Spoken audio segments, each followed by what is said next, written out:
Hola a todos, hoy les voy a enseñar cómo funciona el teorema de superposición.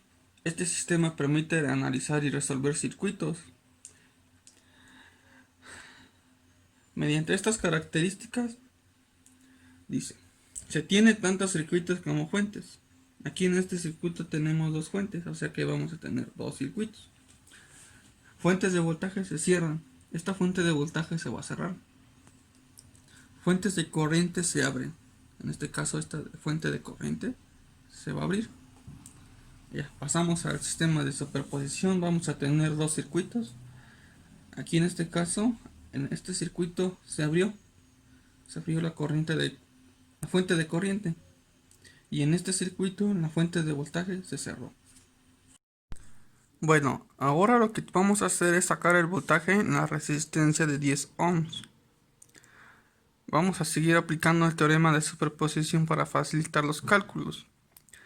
Aquí en este primero vamos a calcular el voltaje en esta resistencia con una sola fuente de 5 volts. Aquí se calculará el voltaje en la resistencia 10. Para ello aplicaremos el divisor de voltaje, ya que tenemos un circuito en serie.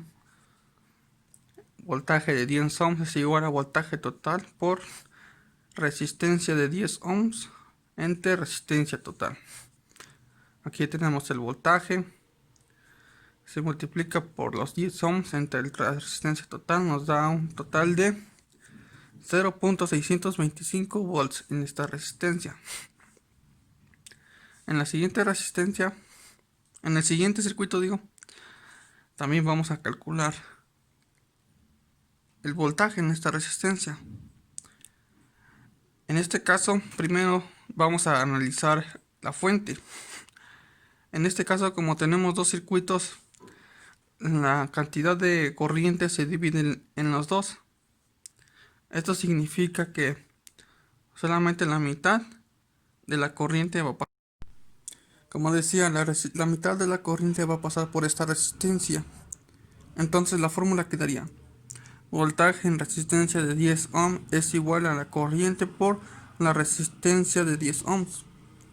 Voltaje de 10 ohms es igual a la mitad de la corriente, que son 2.5 por 10 a la menos 3 amperes por 10 ohms. Esto me da un total de 0.025 volts. Ahora debemos analizar el voltaje real de nuestro circuito original. Recordando que estos dos circuitos son desglosados, nomás sirven de ayuda para facilitar los cálculos. En este caso tenemos que analizar